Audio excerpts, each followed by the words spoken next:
Never seen a country devalue its way to prosperity, but it's a quick fix at the expense of the long term and the medium term. Now, there's nothing more insidious that a government can do to its people than debase its currency. And my fear is that with this new QE2 move, the upside is so small, but the downside is potentially so large by doing this. It is very dangerous in my opinion, and I think the Federal Reserve ought to be focused on price stability, not on this dual mandate, which is employment. I've had legislation for years that says, just like the ECB, the European Central Bank, your job is price stability, maintaining the value of our currency and keeping prices stable. That's a necessary precondition for economic growth, not trying to micromanage employment, because that comes oftentimes at the expense of price stability.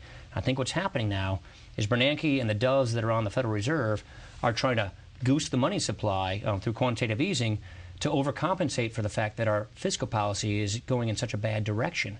And that, to me, is a very dangerous notion.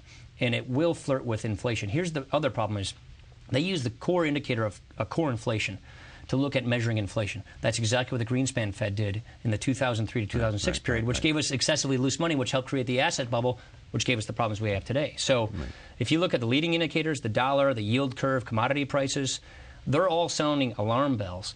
And so I would err on the side of caution, on the side of price stability, and not do this quantitative easing.